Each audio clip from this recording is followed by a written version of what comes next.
President Biden is confident that he will beat Donald Trump this November. How do we know? Well, new reporting from NBC News says the president's mood has been lifted by recent polling and his visits to battleground states. And that confidence might have showed in the president's speech last night at the White House Correspondents' Center. Of course, the 2024 election is in full swing. And yes, age is an issue. I'm a grown man running against a 6-year-old. Joining us now is the chair of the Democratic National Committee, Jamie Harrison, who we had the pleasure of sharing the photo line to the Step and Repeat with last night. Mr. Chairman. Thanks for waking up. Yes, thank you. First of all, kudos for being here. Oh, I wouldn't miss it. We appreciate your time. What did you think? You know, the room was buoyant. What did you think? Well, it was buzzing. And Joe Biden does what Joe Biden does every time. He knocks it out of the park. He was great last night. He was great at the State of the Union. He was great every time he is in that setting. People have low expectations, and he continues to show them when you bet against Joe Biden, you're going to lose. You are going to lose. And so he was funny. He went at Trump. But the moment that was really important for me was the serious point at the end, which is this is the moment that we are in. That our democracy, what we love, the freedom that we had to gather and to do what we did last night, that is on the ballot. That is what is at stake. And so I thought it was a wonderful moment for Joe Biden, and we're going to continue to get these wonderful moments between now and November. You saw, of course, as we were entering the building, there were protests outside over what is happening in Gaza.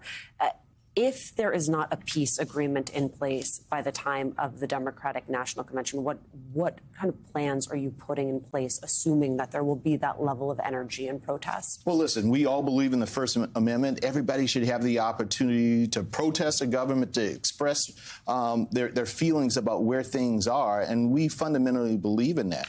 But in the end of the day, we have to understand that Joe Biden, the goals of many of these protesters as it relates to getting peace in the Middle East, those are the same goals that most people across the way here on Capitol Hill and over at the White House all share. And that's what Joe Biden is trying to fight for every single day, is to get peace in the Middle East, to establish a two-state solution. And so in the end, I hope folks step back.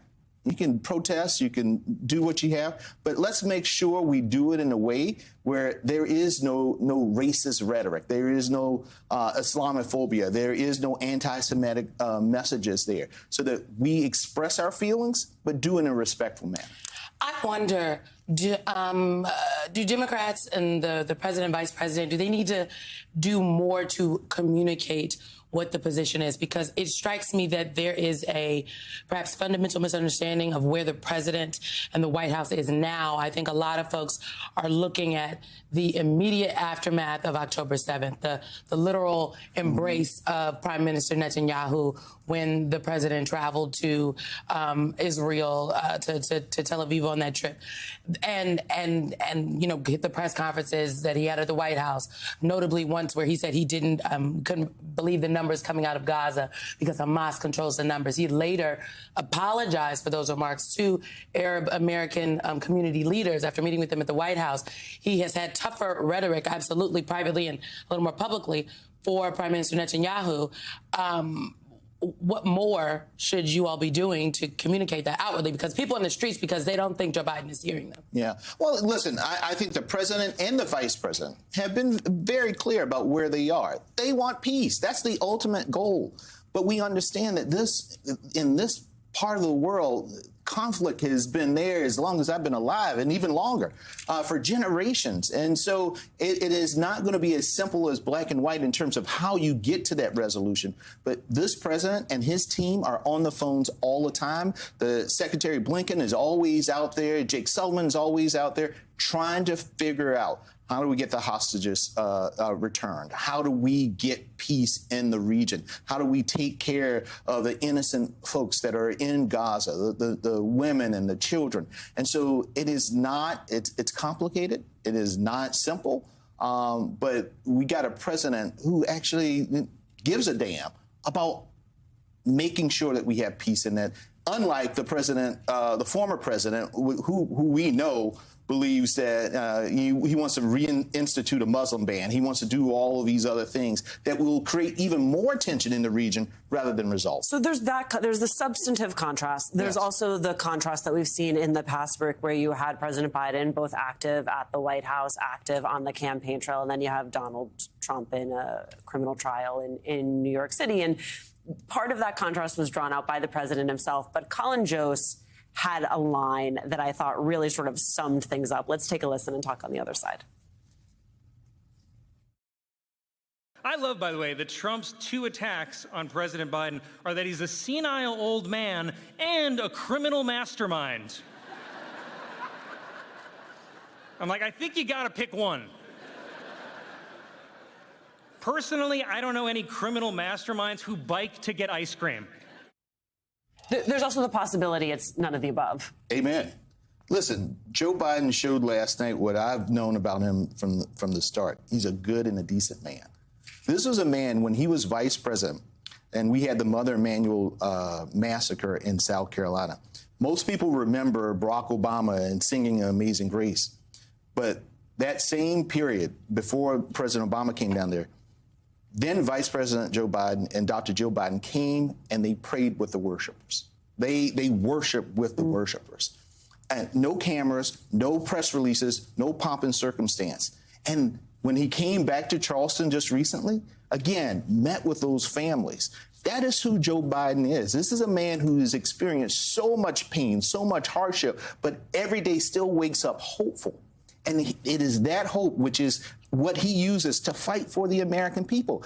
Donald Trump has a campaign built on retribution and revenge. Joe Biden has a campaign built on the hope of the American people, keeping that flame of freedom alive in this country. And that is what he's fighting for. That's what he's protecting. That's why he's going all around the country, making sure he campaigns while the other guy is saying that it's cold in the municipal building.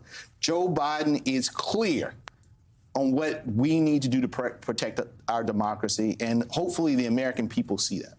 I'm struck by our NBC News reporting that says because of the president's travels, essentially what he has seen himself and experienced with the people outside of the Beltway, as we like to call it, he is more hopeful and more optimistic and confident in his campaign. You've been out there with the president. You've traveled with the vice president. And what have you seen? Listen, they are a dynamic duo. They really are. The vice president's hit, I think, 16 states. I mean, just this year. I mean, she's hitting the road, making sure, talking about reproductive freedom. She's about to announce a new tour on economic freedom, and particularly with the focus on black men. I was like, exactly. Yes. Well, she's been quietly doing that work without really the cameras. She and really I'm has. like, well, y'all gonna let the cameras come see so we could cover what the people say? It's exactly right. It is exactly right. And I'm so proud of the work that she has been doing, because she's been doing the work.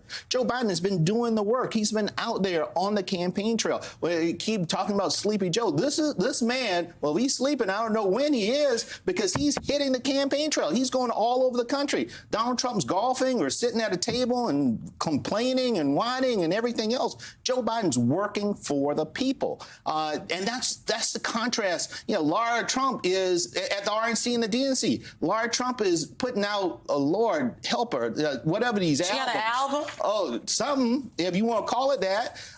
While we are doing the work, we've opened over 100 and some offices across the country. I don't know if they've opened any. I know they've closed a few of their minority offices, but they haven't done any. We have been doing the fundraising. We've been doing the voter registration, doing the voter protection. And so the contrast is clear in this election. It's about hope versus fear, progress versus chaos. And folks, Joe Biden has to win. Not because the Democrats need to be in control, but if you enjoy the American democracy, if you enjoy the America that we live in now, We understand that because we heard in the Supreme Court, you got one former guy who believes that the president of the United States should be immune from assassinating his opposition. Folks, have you ever heard that? Democrat or Republican, have you heard anything as insane as that? That is what is at stake in this election. So, folks, don't sleep. As the Queen says, I'm quoting Beyonce, it's time to get information. Right? It's time to do it. Information, people. It's time to vote. Not just yet, though. In a couple months. DNC Chair Jamie Harrison. Thank you both. Thank you for coming in. He was fired up and ready to go this morning, Alicia. I love that.